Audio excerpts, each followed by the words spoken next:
Hey man, thank you for listening to my interview with Jake Kastleman. He tells his personal story of freedom from porn, as well as giving some really essential advice for how to stop watching porn while traveling. Going on trips for work, for family, or just for yourself can be a huge trigger to watch porn, especially if you don't have a safety plan and if you have a lot of unmet expectations and unmet needs that are coming up. In this episode, you are going to learn why preventing relapse on vacations is so important.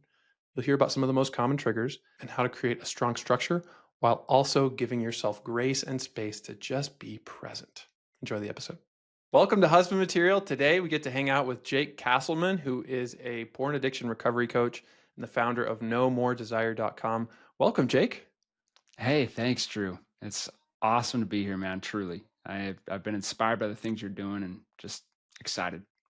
Thanks. I've really enjoyed getting to know you so far, and I'm excited for everyone to hear more of who you are. Jake, what is your story of freedom from porn? For me, this is the case for a lot of people, is a very personal endeavor for me, right? I suffered with pornography addiction myself for about 10 years. And interestingly enough, I grew up in a family where my father was going around the world teaching about porn addiction and the brain science of porn addiction. Meanwhile, his own son was struggling with it. And I think as a kid, growing up, I was hearing those messages about, porn is bad, porn hurts your brain, porn leads to bad things. I heard a lot about porn addiction, but as a kid, I just had no way of contextualizing that or conceptually understanding what addiction was, what it meant, what it would lead to. I think I thought, oh, I'll really want it a lot. That's how I processed it as a kid. Oh, I'll really want that thing. That doesn't sound so bad. Like, I want food a lot. I like cookies. And when I started to experience addiction for myself, and really my addictions as a kid were food and video games. That's where it started at a really young age. And then when I was 13, I developed a pornography addiction when I had a sleepover with one of my buddies. And to be transparent, right? We talk about this stuff. We can be real about it. We watched porn together, right? And then that night, after he went to sleep, I just had this overwhelming urge to go watch on my own and, go masturbate, right? Finish myself up. And when I went and did that, I was just like, man, like, I can't even go this one night without doing this whole ritual, this whole thing. And I couldn't understand that at the time. Again, I had learned about some of the brain science, but it took me a few years, when I was 17, to start to really feel like I want to get over this. I want to get out of this. Previous to that, it was kind of like that. Just my mind was darkened to the whole thing. It's like, yeah, I have this problem. It's going on in the background. It's something I'm doing regularly, but I'm not telling anybody about it. I'm not really thinking about it. I'm just kind of letting it go on and on. So when I was 17, I had a spiritual experience. It was a special one for me. I felt God in my life, and that was thanks to my dad, who was having a conversation with me that at the time I think he probably thought it made no difference. It made a big difference because it opened up my eyes, and I just felt good. I was like, okay, whatever this feeling is right now, which I should have known what it was because I grew up in the gospel, but I was very pretty dark at that time. I was like, this feels good. So I want to feel more of this. And I just started praying, started reading scripture, and I started feeling better. And that started to open up my mind and getting some of that presence and that light and that peace. That starts to set up that dichotomy between what I was doing. I was involved in a lot of substance addiction as well, and hanging out with friends that weren't good for me. We weren't good for each other. And I was like, this stuff isn't matching up with these good feelings I'm having, this good stuff that I'm feeling. Took me about 5 years of constant work. And that's one of the things I want people to know. Like, this stuff takes time. Like, I had the desire, I had the motivation, I wanted to stop. It took me 5 years to finally come out of a lot of those habits of partying and porn and all these struggles I was having. I had to understand my mind. I had to understand the perfectionism I dealt with, the anxiety and social anxiety I was carrying. I was feeling depressed all the time. All my habits of watching YouTube for hours a day and playing video games for hours a day, and all the junk food I was eating all the time. And I was realizing that all this stuff was playing in together this self-judgment I felt and this harshness on myself and negativity I was carrying. And so I had to start to work through those things mentally and psychologically and spiritually, and changes to my diet and exercise, et cetera, all these different avenues, to the point where finally I had made enough progress that kind of how I see it and how I explain it is you lose the need for the addiction. I was trying to fulfill a need, and all this stuff I was carrying, all this sadness and pain and hurt, fear, perfectionism I was carrying. So I was like, okay, I'm beginning to lose this need. And we talk about my business, No More Desire. That's what that means for me, is building a recovery mindset and a recovery lifestyle. And that's, for people, it's not about stopping just the behavior. Like, you want to be able to do that because that's going to change your life. But all the things that are backing that, change your mindset, change your lifestyle, work on these inner mechanisms that are going on inside of your brain, and then eventually you can lose the desire for porn. And I've seen that for myself. I've seen it for other people. You truly can do that. It's not impossible. Can you say more about what that means to have no more desire for porn in the sense of not needing it versus maybe what some people might think of as I'm never going to be tempted again or I'm not attracted to it anymore?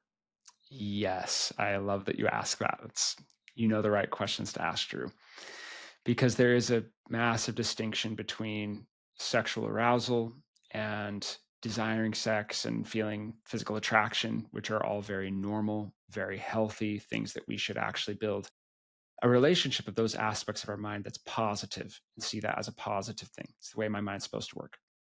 Versus porn, this desire for porn, which is a desire for an escape. I want to get away from my problems. I want to get away from my hurt.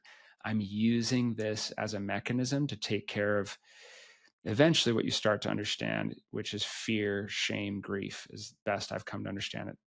That triad of emotions that I'm carrying underneath the surface, I'm trying to get away from all those feelings of I'm not enough, and I'm afraid of things that are going to happen. I'm afraid I'm alone, right? That's an escape, right? So I can actually build other healthy mechanisms in my life to be able to process through those emotions, deal with those things in a healthy way, and unburden a lot of that. We were talking about IFS and parts work before this, unburdening all the stuff that I'm carrying over time. I can peel back those layers. That's what I mean by losing desire. Now I've taken away the mechanisms or removed those root causes of needing to escape using porn. Yeah, so I can be present and feel what I'm feeling Yes. and actually experience the full range of emotions instead of numbing and deadening them. Actually, I love that you say that. So something that I've been working on in my life is embodiment, emotional embodiment, really getting present with and feeling emotions inside of you. I think we're both taught to, and we build habits of, I don't want to feel fear. I don't want to feel sadness. I don't want to feel anger. I don't want to feel any of those bad emotions. Mhm. It's very easy to think of them as bad emotions. And the more that I do parts work, the more that I engage with embodiment of emotion, the more I actually realize they're all important emotions. And they're actually all part of healing as well. Amen. Yeah. When fear comes up, that's a signal to me. Here's something to pay attention to. What is this that I'm experiencing? And if I can, instead of turning my attention away, turn my attention toward it and focus in on it, it's the exact opposite of what part of me says I should do. It's like, don't pay attention to that. That's where healing can occur. Yeah, it's so good.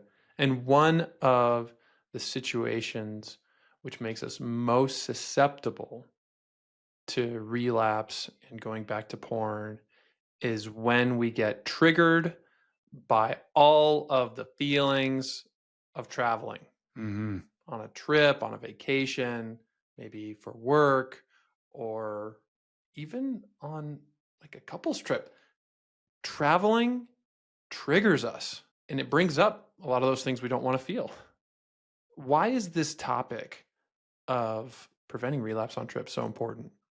when I relate back to my own experience, I had this conception of trips or vacations as a place where, all my problems go away. I get to relax. Business trips, not so much. That's like more stress. That's a whole different thing. Let's talk about vacations first, where I'm hanging out, I'm chilling, everything's great. I get to let go of all my routines and just, let go of all the structure in my life and all the pressures. That's the perfect place for me to be sober. And I do not find that. I did not find that myself, and I do not find that with clients. Often it's the perfect place for relapse. Or if not on the trip itself, coming off of the trip is the perfect time for relapse. Unless we structure our lives and build certain habits and boundaries that we can follow in order to stay sober both during the trip and after the trip. I think that there's a misconception, which I was talking about, in that a vacation or a trip is a time to just let everything go and just go crazy. And I'm going to, eat as much junk food as I possibly want. I deserve to just indulge. I can watch, 5 hours of Netflix or play hours of video games every day. That sounds like your life as a teenager Yeah. That's and right. my life as a teenager in many ways. That was my life as a teenager. 100%. Yes. And I think it's funny you bring that up because I believe that there is a time that comes in your life as men, I'll put it in the masculine sense, where you have to decide to put away those things of being a child, right? Yes, as a kid, I could go out on a vacation and just have this structureless, like, I'm just going to throw all caution to the wind and go crazy. But I don't know that that's necessarily a great practice as a kid in general, just to go insane. I think there should be some structure and boundaries and things, but that's more on the parents to do that. As we grow up, we need to implement that structure for ourselves, and we need to have some semblance of balance on vacations or on trips. Same thing with business trips, but business trips is more like there is a lot of pressure or stress. There certainly can be a lot of connections, networking, presentations, all these things that are on your plate. So, how to manage that stress and find times of, like you were saying, presence, peace, getting in touch with my emotions, journaling, right? We can talk about all sorts of things we can practically do, but we can't just go out without a plan and expect everything to work out. So, one of the biggest takeaways I want you guys to get from this episode is the need for a safety plan. We're going to talk about the elements of a good safety plan when you're traveling. Jake, what are some of the most common triggers that come up when we're traveling? I think that one of them is a poor sleeping schedule. Hmm.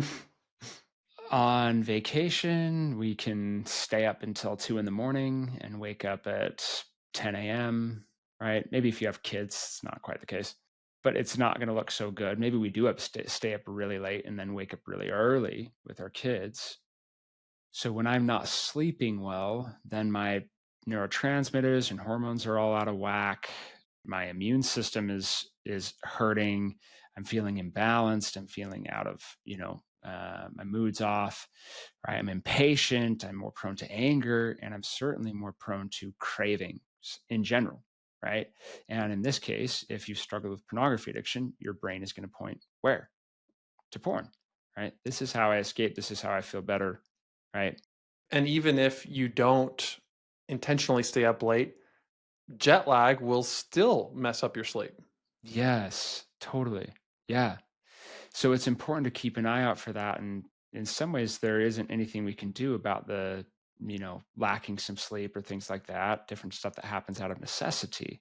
Ways we got to show up for our family or ways we got to show up within business or the jet lag, et cetera. This is gonna happen.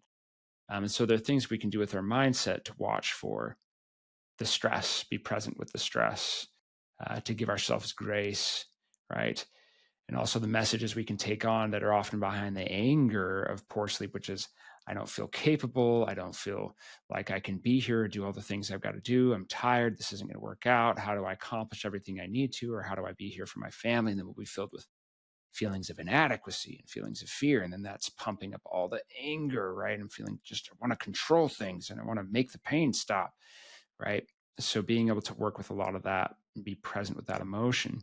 One of the biggest things that I bring up is having a schedule when you're on vacation. Okay, vacation's very unstructured.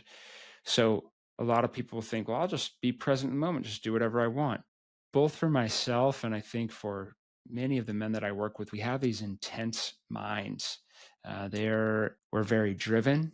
We got this like passion and this fire inside, right? And so we have to give that a direction. I need to set up some structure. And so for me, the daily routines are so powerful. When you get out on vacation, have things that you're doing for your spiritual well being, for your mental well being, right? Some journaling, right? Prayer, studying of spiritual words or scripture, or inspirational words, whatever matches up with your beliefs. Taking some time for physical exercise. You can't just sit there all day and watch TV and expect to feel good. You're going to feel like crap. And then you're going to want to escape more because you don't feel good. Got to get some exercise in. So, having those daily routines for my physical, spiritual, mental well being. And then, of course, I'd add in relational well being. Make sure you're, showing up and having some quality connections with family. If you're on vacation, that's probably going to happen if you're with family, hopefully. And that can also be a trigger to have family conflict or maybe even go back to the house where you first encountered porn. Yes. Holidays are a minefield for many guys. I love that you brought that up actually, because it's true. That's a whole nother end of the spectrum. And it depends on what it looks like within your family. But a lot of men who've struggled with pornography addiction, they grew up in homes that were broken, or there's abuse, or there's neglect, etc. Right? It's a whole another topic. So even just being aware that some of these challenges are going to come can help Hmm. to change our expectations and assumptions about how a trip is going to go. Yeah, exactly. And that's one of the things I reflect on is those expectations. We can hold those unconsciously. That's something very important to work on. Is just going with a knowledge and understanding. You may have a expectation of, man, this is going to be amazing. It's going to be so much fun. It's going to be the best. And then something starts to go wrong, breaks my perfect little, view of how things should go. And then all of a sudden I'm pissed off. And Mhm. people are fighting. We're in conflict. And then everything's ruined. It's like, I've ruined all of it. I'm such a jerk. It's like we go down the faster scale, if you guys are familiar with that tool. Forgetting priorities, anxiety, speeding up, ticked off, exhausted, and relapse. I love that. I haven't heard faster before. It's very good. The faster scale was developed by Michael Dye, and it's a huge part of Pure Desire's Seven Pillars workbook. And it basically describes a lot of the precursors to the overwhelming urge to watch porn or some other addictive behavior. And it follows a predictable pattern. And a lot of those things can easily happen on trips. Hmm.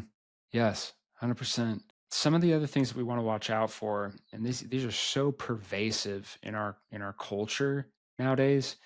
We want to watch for those what I term as base pleasures. Plato would have termed in his a lot of his writings as impure pleasures. Would have put it that way. We can look at a lot of different, John Stuart Mill, et cetera, other people that have written on this, Aristotle. But we have these base pleasures, such as TV, social media, video games, that we used to view this philosophically, but now we can break it down to neuroscience with an understanding of dopamine, where there are these behaviors, these activities that we'll get caught up in that are very low effort, high stimulation, instant gratification activities. In other words, I sit down to play a video game, right? All I got to do is sit and just move my fingers, and I've got the screen that's just like feeding me dopamine. Just like overwhelming amounts of dopamine. I'm advancing through levels. I'm having these intense experiences. Maybe there's a bunch of violence, right? And I'm just like, whoa, this is awesome. I'm in fantasy land. That is, we now see, and then from the neuroscience perspective, that's spiking dopamine very, very high. And then I'm experiencing a drop in dopamine afterwards. And if I do that once for maybe I play video games for a half an hour, probably going to be fine. But if I'm doing that for 2 hours, 3 hours, even once, that's going to hurt. If I'm doing that regularly, now I'm just in this chronic low dopamine zone. And my dopamine is not just pleasure, right? We often think it's the pleasure chemical. It's my motivation, it's my focus, it's my feeling of being connected to other people, it's my feeling of purpose. Now I'm lacking all of that.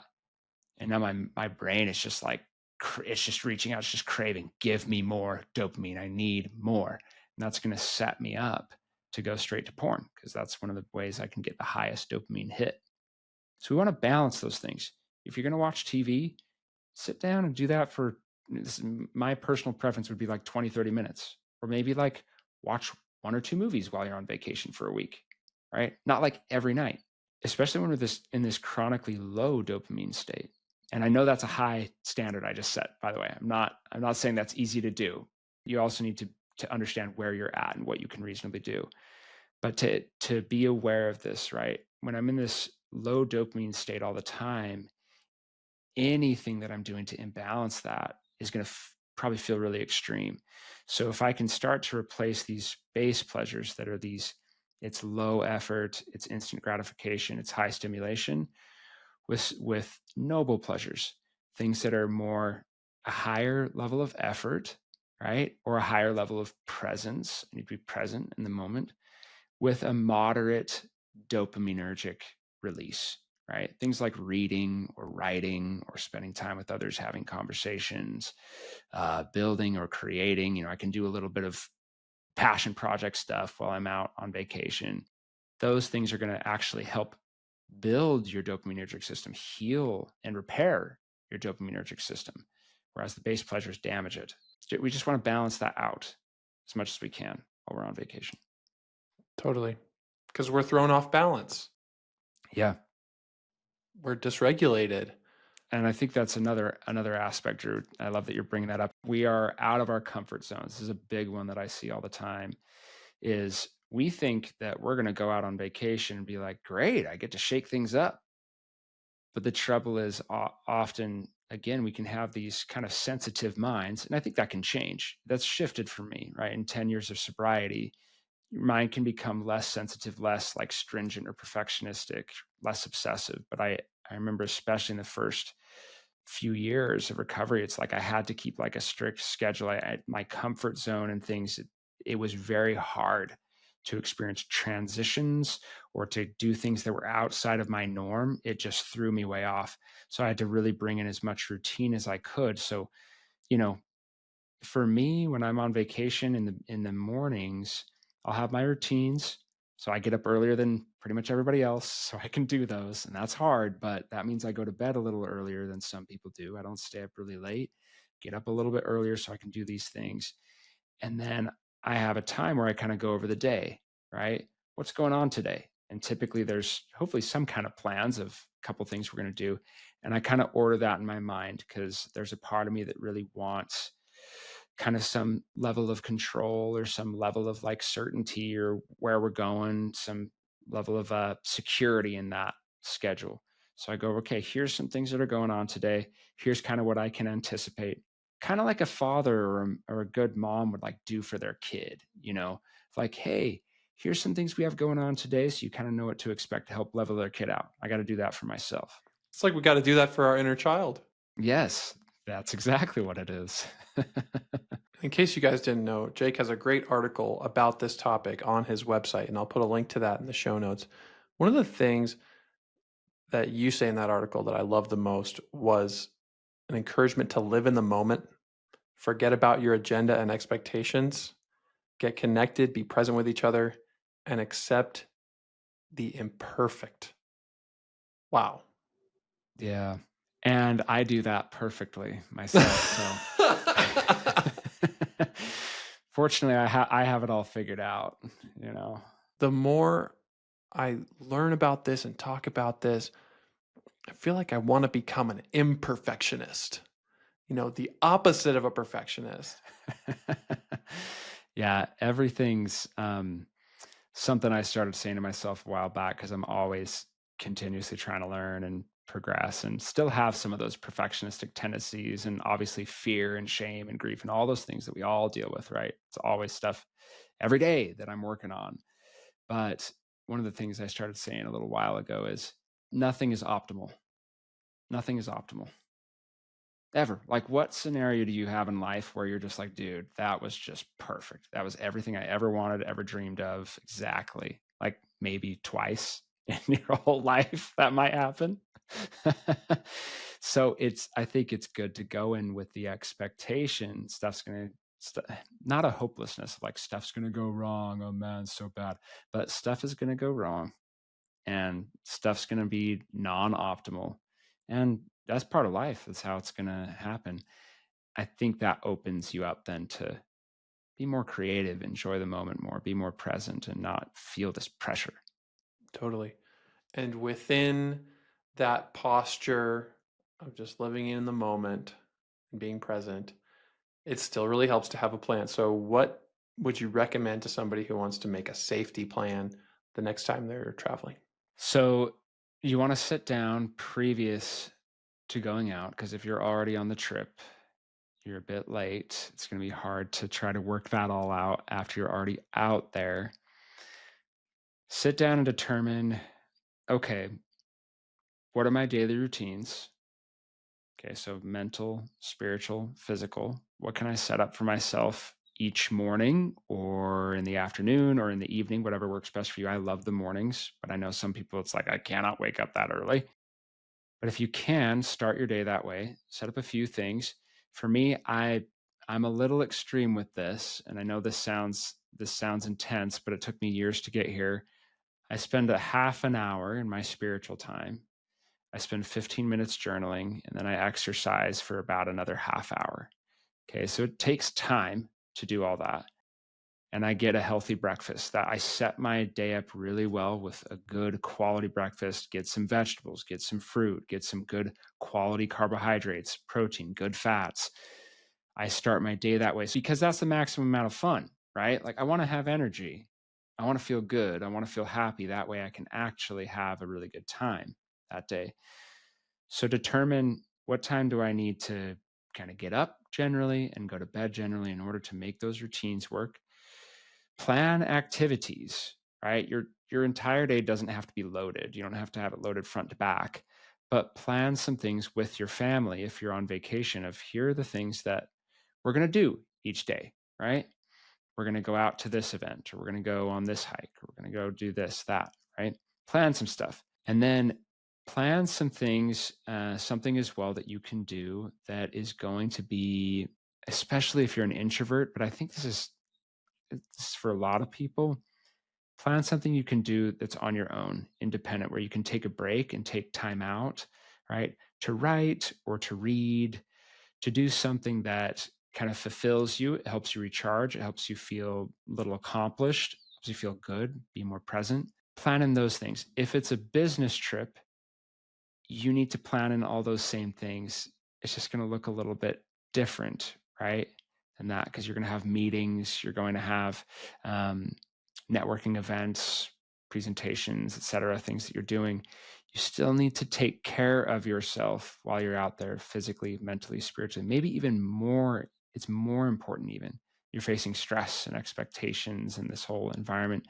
So set up what structure you can in those ways, and if you're looking at that business trip and all, maybe it's a conference you're going to, and you can see the whole schedule, plan in for yourself. Maybe some people are going to be out socializing for 2 hours in between meetings. Maybe that's not for you. That's not unacceptable. That's really acceptable just to know yourself and to be realistic. Yeah, I'll chat with people and hang out for a half hour, 45 minutes, an hour, and then I've got to go kind of be by myself, chill, go on a walk, pray for a while, right? Or meditate, do something to get re-present, get rebalanced. These are the things you want in your safety plan. Now that's structure. In addition, you want to outline some things that you know when you go out there are going to be triggering times for you. So this would be like at night, right? At 7 or 8 p.m. or whatever it is. If you're on a business trip, let's say, you get back in your hotel room, you're going to be by yourself. That's that is grounds for serious danger, right? So you want to set up a plan. As you're saying, this is all part of a safety plan. What's going to enable you or increase the likelihood that you can stay sober? What's going to set you up in a safe way to stay sober? Well, I'm going to call my wife, right? Let's say, check in with her. How did the day go? How was your day, honey? Let's chat for a while. Let's talk about how things are going. I'm going to check in on, hey, here's kind of the things that I have in place, what I'm doing tonight before I go to bed. So check in on those things. You can get a bit of that accountability and communicate that, and then have your nighttime routines of winding down. I would recommend, again, if you're addicted to porn, or that's been a challenge for you trying to recover from it, that wind down time is not social media. It's not you sitting watching TV. You're you're in virtual zone, right? Your winding down time is going to be look very different. It's going to be reading a book, or it's going to be, going out on a walk. It's going to be doing some meditation. It's going to be sitting and breathing, right? Writing out your emotions, journaling, getting those emotions down. Okay, so you can offload the stress of the day. And then I will add, if you're going on a trip where you are able to bring your family, I'd recommend that, especially if you're early on in recovery. If you're able to bring someone with you, or right, stay in the same room as like a coworker or something, or do something where you can be with somebody so you don't have to be by yourself. Because part of you will say, that part of you that's so determined and wants to be independent but can be really critical, it'll say, I can do this, it's not a big deal, I'll do it all on my own, we can manage that. Or maybe it's a little more creative or deceptive side of you that is saying, you'll be fine, don't worry about it, like everything's going to work out, you won't watch porn while you're out there. Acknowledge those parts of you, they're important parts of you, and make a better decision if you're able to. Or get that structure in the evenings if you're going to be alone, right? And try to connect with somebody. It's so wise. As much as there are parts of me that don't like structure, it is liberating. And sometimes we need to adjust that structure and adapt it to be realistic, especially if your trips are like my trips, unexpected things happen. And so there's also a beauty in being flexible. And even if I can't do the entire plan, settling for as much of it as makes sense is still great. Yeah. And I think kind of going back to what we are saying about the mindset on the trip, I love that you brought up that part of the article. I'm thinking back to a recent vacation that I went on with my family to California, and it was really good in a lot of ways, but it was also hard because I am, again, this person with like a drive, this like fiery passion inside. I want to adventure. I want to do things that are meaningful. I want to make a difference. And if I don't give that a path, it often will turn to destruction. Like either I'm going to get angry and start a fight, like just because I want to feel something. And I don't even realize that's happening, right? I've become more aware of that. And I try to early on be like, what I call it is the adventuring part of me, which is like courageous and bold, right? It's like, let's just start some stuff. Let's just fight. That way I can feel the stimulation I'm needing, right?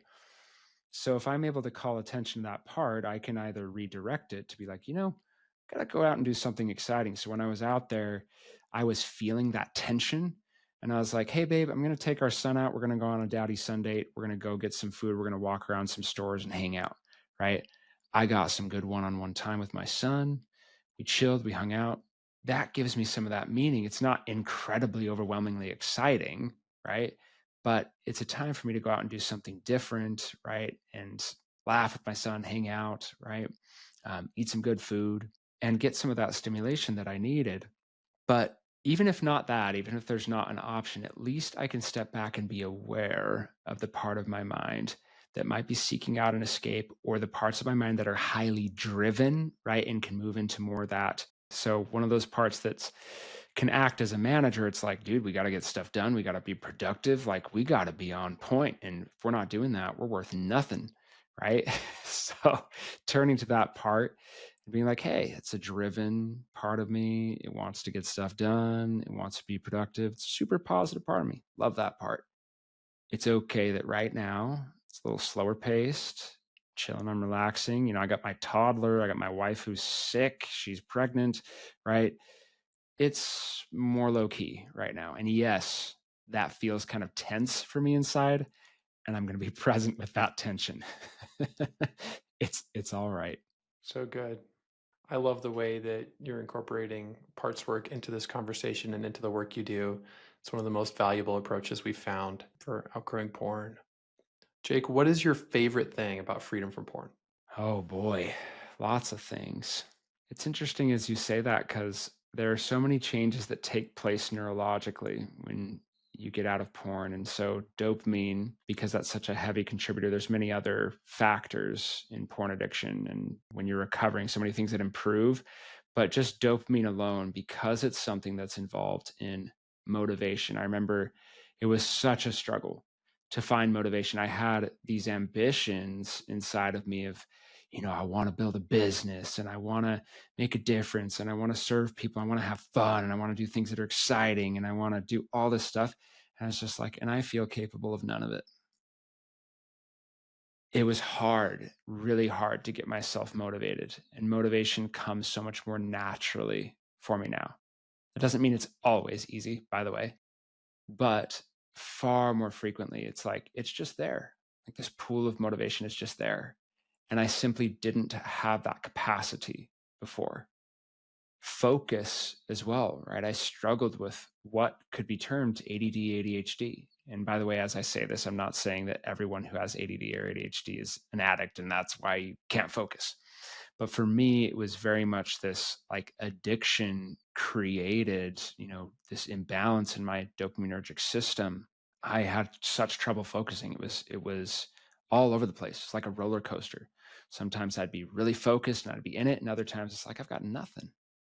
I hated that. I could not stand that because I had this deep desire inside of me to live a meaningful life. And I think we all have that desire, whatever form that comes in for us, right? I wanted to live a meaningful life.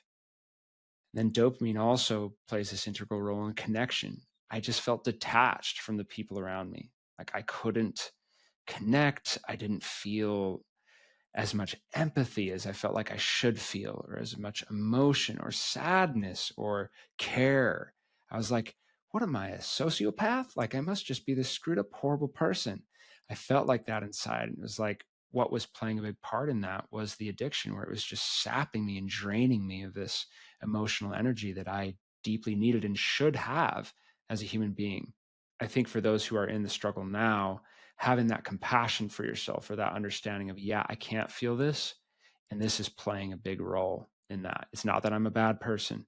It's that I've got this challenge I'm dealing with and I'm working to overcome it. And this is actually going to get better. Like, I think it's exciting. It give you hope. I can overcome this one day, and I can actually have so much more emotion, excitement. I can feel more connected to my wife, to my kids. Oh, and that's a wonderful future to look forward to. Those are some of my favorite things. That's why we do this for ourselves and for others. All those desires for meaning and adventure and purpose, connection, focus, motivation are all affected by our sexuality and our relationship with porn or the lack of it. Yeah. And I'll also say this as well, which is the same part of you that acts out addictively, from what I understand from parts work and what I've experienced inside myself and things I've studied, et cetera. Same part of you that's addicted to porn is the same part of you that is like bold, courageous, adventurous, risk taking, fun, spontaneous, probably funny. When you start to move out of addiction, that part of you can shift and change. You don't got to sit on top of that part or demonize it or be like, this is a horrible part of me and I want it to die. It's going to be a dissatisfying, unhappy way to live sobriety. I've done it. I did it for like 5 years. It was horrible. That part of you can convert. It's actually a really good part of you, and it can convert into something that's really positive and amazing. I will say that without, it's going to be so ironic, without that part of me that used to behave as a porn addict, I wouldn't have built the business that I have and be able to coach men one-on-one, because that part of me has passion, has adventure. It was willing to take the risk to build a business and do something adventurous, and that other parts of me thought was freaking crazy. Like, that's impossible. You're crazy. And it was like, let's do this. I wouldn't have built this business without that part. But it was only able to act that way because it wasn't constantly channeled into this role of being addictive and destructive. Now it behaves a lot of the time in a really positive way in my life. Man, I absolutely love that. Praise God. Jake, thanks so much for being with us. And guys, if you want to connect with Jake or learn more about his program, go to knowmoredesire.com or check out the other links in the show notes. And remember, you are God's beloved son. In you, he is well pleased.